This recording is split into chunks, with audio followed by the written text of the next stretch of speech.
90% പൊള്ളലേറ്റ വ്യക്തികളെയാണ് അങ്ങോട്ടേക്ക് കൊണ്ടുവരുന്നത്. അപ്പോൾ അതിൽ വൈദഗ്ധ്യമുള്ള ഡോക്ടർമാരുടെ സേവനം ഉൾപ്പെടെ ഉറപ്പുവരുത്താനുള്ള ശ്രമങ്ങളൊക്കെയാണ് നടക്കുന്നത്. ഏറ്റവും ദുഃഖകരമായ വാർത്തയാണ് നവമി ദിനേശ് പങ്കുവെക്കുന്നത്. മരണം 12 ആയിരിക്കുന്നു. 12 മരണം സ്ഥിരീകരിച്ചിരിക്കുന്നു എന്ന വാർത്ത നവമി റിപ്പോർട്ട് ചെയ്യുകയാണ്. മരണസംഖ്യ ഉയരുകയാണ്. 12 മരണം സംഭവിച്ചിരിക്കുന്നു എന്നതാണ് ഏറ്റവും ഒടുവിൽ വരുന്ന വിവരം. 12 പേരുടെ മരണം ഇതിനോടകം സ്ഥിരീകരിച്ചിരിക്കുന്നു എന്നതാണ്. ഉച്ചയ്ക്ക് 2:40 ഈ അപകടം ഉണ്ടാകുന്നത്. ഇപ്പോൾ 6:21 ആകുന്നു. ഇതുവരെ നമുക്ക് ആ അപകടം നടന്ന ഇടത്തേക്ക് രക്ഷാപ്രവർത്തകർക്ക് എത്താൻ പോലും കഴിഞ്ഞിട്ടില്ല. മരണം 12 ഉയർന്നിരിക്കുന്നു. 23 പേരെ ആശുപത്രിയിൽ എത്തിച്ചിട്ടുണ്ട് എന്നതാണ് നമുക്ക് ലഭ്യമാകുന്ന വിവരം. ഒരുപക്ഷെ ആശുപത്രിയിൽ എത്തിച്ചവർ അവരുടെ മരണവും കൂടിയായിരിക്കാം ഈ സ്ഥിരീകരിക്കുന്നതിൽ ഉള്ളത്. നവമി നമുക്കൊപ്പം വിവരങ്ങളുമായി ചേരുന്നുണ്ട്. നവമി, ദുഃഖകരമായ വാർത്തകളാണ്. 12 മരണം ഉയരുന്നു എന്നത് ഏറ്റവും ഒടുവിൽ വരുന്നു. എന്താണ് വിശദാംശങ്ങൾ? എന്തായാലും അതീവ ദുഃഖകരമായ വാർത്തകളാണ്. മരണസംഖ്യ നേരത്തെ ഉയരുമെന്നൊരു കണക്ക് തന്നെയാണ് നേരത്തെ ഉള്ളവരെല്ലാവരും, മന്ത്രിമാരടക്കം പറഞ്ഞത്. ഇപ്പോൾ 12 മരണമായിരിക്കുകയാണ്. ഇപ്പോൾ ആശുപത്രിയിൽ നിന്നും അറിയുന്ന വിവരം അനുസരിച്ച് ആശുപത്രിയിൽ ഇപ്പോൾ എത്തിച്ചവർക്കെല്ലാം 70% കൂടുതൽ പൊള്ളലുണ്ടെന്നാണ്. അതുകൊണ്ട് തന്നെ മരണസംഖ്യ ഉയരാനുള്ളൊരു സാധ്യതയുണ്ട്. ഇനിയും ആളുകൾ ആ സംഭവ സ്ഥലത്ത് തന്നെ കുടുങ്ങിക്കിടക്കുന്നുണ്ട്. അവരെയും രക്ഷപ്പെടുത്തേണ്ടതുണ്ട്. പക്ഷെ എത്രത്തോളം ജീവനോടെ അവരെ രക്ഷപ്പെടുത്താൻ സാധിക്കുമെന്നറിയില്ല. നേരത്തെ ആശുപത്രിയിൽ നിന്നും ഡോക്ടർമാർ പറയുന്നതനുസരിച്ച് ഈ എത്തിക്കുന്നതിൽ പലതും ശരീരഭാഗങ്ങൾ മാത്രമാണ് ആശുപത്രിയിൽ എത്തിപ്പെടുന്നത്. അതുകൊണ്ട് തന്നെ ഈ കൃത്യമായിട്ടുള്ള ഒരു കണക്ക് അവർക്ക് പറയാൻ സാധിക്കില്ല. എങ്കിൽ പോലും ഇപ്പോൾ ലഭിക്കുന്നതനുസരിച്ച് 12 മരണമായിരിക്കുകയാണ്. 70%-ലധികം പൊള്ളലേറ്റാണ് ആളുകളെ അങ്ങോട്ടേക്ക് എത്തിക്കുന്നത്. അവർക്ക് കൃത്യമായിട്ടുള്ള ചികിത്സയും നൽകി തുടങ്ങിയിട്ടുണ്ട്. ഇനി നമുക്ക് അറിയേണ്ടത് ഈ പടക്ക നിർമ്മാണശാലയിൽ എത്ര പേരുണ്ട്, അവരെ എത്രമാത്രം രക്ഷിക്കാൻ കഴിയും എന്നുള്ളതാണ്. ഈ വയൽ പ്രദേശത്താണ് വലിയൊരു സ്ഫോടനമാണ് സംഭവിച്ചത്. വയലിന് നടുവിലാണ് ഈ പടക്ക നിർമ്മാണശാലയുള്ളത്. അവരുടെ ശരീരഭാഗങ്ങൾ വയലിൽ കിടക്കുന്ന സാഹചര്യത്തിൽ, അത് അങ്ങനെയാണ് ആളുകൾ ചാക്കിലാക്കിയാണ് ആശുപത്രിയിലേക്ക് എത്തിക്കുന്നത്. ഈ സ്ഫോടനത്തിന്റെ ആഘാതത്തിൽ ശരീരഭാഗങ്ങൾ ചിന്നിച്ചിതറിപ്പോയിരിക്കുന്നു. ആ ശരീരഭാഗങ്ങൾ പറക്കിയാണ് ആശുപത്രിയിലേക്ക് എത്തിക്കുന്നത്. എത്രമാത്രം ദാരുണമായ, എത്രമാത്രം വിഷമിപ്പിക്കുന്ന, വേദനാജനകരമായ ഒരു കാഴ്ചയായിരിക്കും അതെന്ന് നമുക്ക് ഊഹിക്കാൻ കഴിയും. എന്തായാലും 40ഓളം പേര് ആണ് ആ നിർമ്മാണ ശാലയിൽ തൊഴിലാളികളായി ഉണ്ടായിരുന്നതെന്നാണ് നമുക്ക് ലഭിക്കുന്ന വിവരം. അതിൽ എത്ര പേരെ നമുക്ക് രക്ഷപ്പെടുത്താൻ സാധിക്കും, എത്ര പേരാണ് മരിച്ചുപോയതെന്ന കണക്കൊക്കെ വരും മണിക്കൂറിൽ അല്ലെങ്കിൽ വരും മിനിറ്റുകളിൽ നമുക്കറിയാൻ സാധിക്കും. എന്തായാലും കളക്ടർ അന്വേഷണം പ്രഖ്യാപിച്ചിരിക്കുകയാണ്. ആരോഗ്യമന്ത്രി ഉൾപ്പെടെയുള്ളവർ അങ്ങോട്ടേക്ക് തിരിച്ചിട്ടുണ്ട്, തൃശ്ശൂരിലേക്ക് എത്തുന്നുണ്ട്. പകുതി ആളുകളും തൃശ്ശൂർ മെഡിക്കൽ കോളേജിലാണ് പ്രവേശിപ്പിച്ചിരിക്കുന്നത്. മറ്റിടങ്ങളിലേക്കും എത്തിക്കാനുള്ള, സ്വകാര്യ ആശുപത്രികളിലേക്ക് അടക്കം എത്തിക്കാനുള്ള സൗകര്യങ്ങളും ഒരുക്കി കഴിഞ്ഞു. ഡ്രോൺ ഉപയോഗിച്ചുള്ള ഒരു നിരീക്ഷണം നടത്തി കഴിഞ്ഞു. അതിൽ നിന്നാണ് എത്രമാത്രം തീ അണയ്ക്കാൻ സാധിക്കും, അല്ലെങ്കിൽ എത്ര പേര് അതിന്റെ ഉള്ളിൽ ഉൾപ്പെട്ടിട്ടുണ്ടെന്നൊക്കെ ഉള്ളൊരു കണക്ക് പോലീസിന് ലഭിച്ചത്. അതനുസരിച്ചാണ് ഫയർഫോഴ്സും ഈ രക്ഷാപ്രവർത്തകരും ഒക്കെ ഈ നിർമ്മാണശാലയ്ക്ക്, പടക്ക നിർമ്മാണശാലയ്ക്ക് അടുത്തേക്ക് വന്നത്. ഈ സംഭവം 2:30 സംഭവിച്ചത്. പക്ഷേ മണിക്കൂറുകൾ കഴിഞ്ഞിട്ടും ആളുകൾക്ക് അതിന്റെ അടുത്തേക്ക് എത്താൻ സാധിക്കാത്തത് ഈ ഓരോ ശാലകളിലും 12, നമുക്ക് വിവരം വരുന്നതനുസരിച്ച് രേണുക 12ഓളം ശാലകൾ ഉണ്ടായിരുന്നു എന്നാണ്, വെടിപ്പുരകൾ ഉണ്ടായിരുന്നു എന്നാണ് അറിയാൻ സാധിക്കുന്നത്. അങ്ങനെയാണെങ്കിൽ എത്രമാത്രം വലിയൊരു ദുരന്തമാണ് അവിടെ സംഭവിച്ചിരിക്കുന്നത്, എത്ര വലിയൊരു തീപിടുത്തമാണ് അല്ലെങ്കിൽ എത്രയും വലിയൊരു സ്ഫോടനമാണ് അവിടെ സംഭവിച്ചിരിക്കുന്നതെന്ന് നമുക്ക് അറിയാൻ മനസ്സിലാകും. എന്തായാലും ഈ 12 പുരകളും കത്തി നശിച്ചു. അത് ഈ തുടർച്ചയായിട്ടുള്ള സ്ഫോടനമാണ് രക്ഷാപ്രവർത്തനത്തിന്റെ ആദ്യ സമയങ്ങളിൽ വലിയ വെല്ലുവിളിയായത്. ആ ദൃശ്യങ്ങൾ തന്നെ നമുക്ക് കാണാം.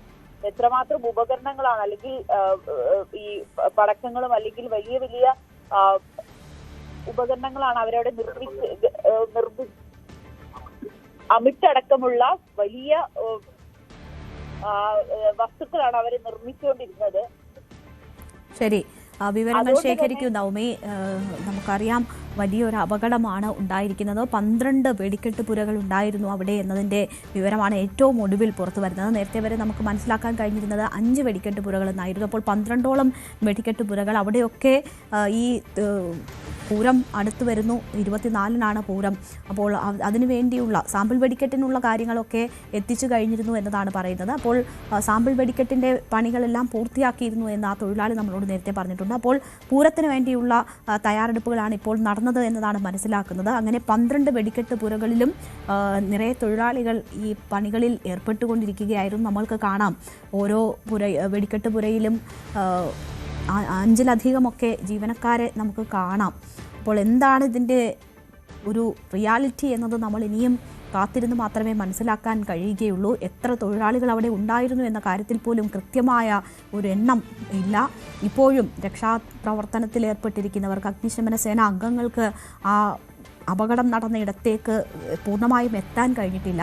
ഇപ്പോഴും തുടർ സ്ഫോടനങ്ങൾ ഉണ്ടാകുന്നത് വലിയ വെല്ലുവിളിയായി തുടരുന്നുണ്ട്. മന്ത്രി കെ രാജൻ നമ്മളോട് സംസാരിക്കുമ്പോൾ അദ്ദേഹവും പറഞ്ഞത് രക്ഷാപ്രവർത്തനം വലിയ വെല്ലുവിളിയേറിയതാണ്. കാരണം അവിടെ തുടർ സ്ഫോടനങ്ങൾ ഉണ്ടാകുന്നുണ്ട്.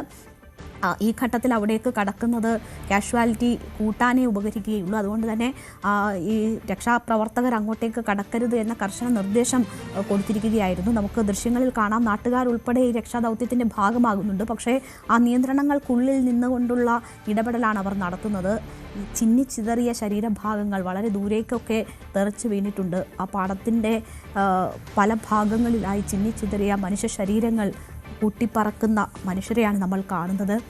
എന്തായാലും ഇപ്പോൾ മരണം 12 ആണ്. 12 മരണം സ്ഥിരീകരിച്ചിരിക്കുകയാണ്. നേരത്തെ 23ഓളം പേരെ ആശുപത്രിയിൽ എത്തിച്ചു എന്ന് പറയുന്നു. ആ എത്തിച്ചവരിൽ തന്നെ ഉള്ള മരണവും കൂടി ചേർത്തിട്ടുള്ള വിവരങ്ങളാണ് ഇപ്പോൾ പുറത്തു വരുന്നത്. 70% പൊള്ളലേറ്റവരാണ് അവിടെ എത്തിക്കപ്പെട്ടിട്ടുള്ളത്. അതിൽ 90% പൊള്ളലേറ്റ മനുഷ്യരും ഉണ്ട് എന്നതാണ് മനസ്സിലാക്കുന്നത്. അപ്പോൾ വിദഗ്ധ ചികിത്സ നൽകി ഇതിൽ എത്ര പേരെ രക്ഷിക്കാനാകും എന്നതിൻ്റെ ഒരു ശ്രമമാണ് തൃശ്ശൂർ മെഡിക്കൽ കോളേജ് ആശുപത്രിയിൽ നടക്കുന്നത്. കൂടുതൽ വിദഗ്ധ ഡോക്ടർമാരെ എത്തിക്കാനൊക്കെയുള്ള ശ്രമങ്ങൾ നടക്കുന്നു. ഇരുട്ട് വ്യാപിച്ചു തുടങ്ങിയിട്ടുണ്ട്. ഇനി രക്ഷാദൗത്യം എന്നത് വളരെ ശ്രമകരമാകും. അവിടെ വെളിച്ചം ഉൾപ്പെടെ എത്തിക്കുക എന്നതൊക്കെ വലിയ ശ്രമകരമായ ദൗത്യമാകും. വലിയ ഒരു പാടത്തിന് നടുക്കാണ് ഈ വെടിപ്പുരകൾ സജ്ജീകരിച്ചിരുന്നത്. അടുത്തൊന്നും ജനവാസ കെട്ടിടങ്ങളോ വീടുകളോ ഒന്നും ഇല്ല. വളരെ ദൂരെയാണ് വീടുകൾ ഉള്ളത്.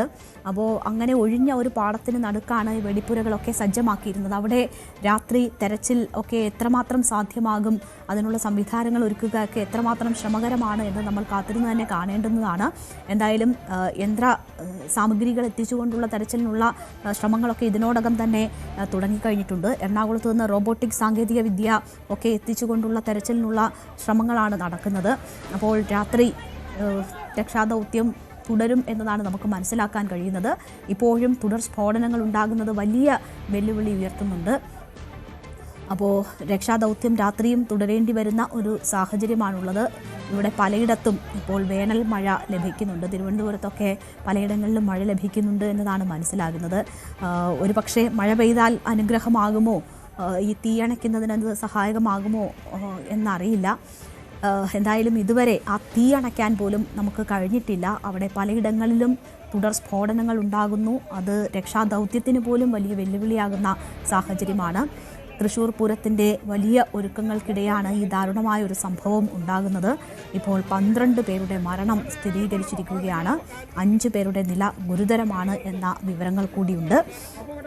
മുഖ്യമന്ത്രി ഈ വിഷയത്തിൽ ഇടപെട്ട് വിദഗ്ധ ചികിത്സ ഉൾപ്പെടെ ഉറപ്പുവരുത്തുന്നതിന് സാധ്യമായ എല്ലാ നടപടികളും സ്വീകരിക്കാനുള്ള നിർദ്ദേശം നൽകിയിട്ടുണ്ട്.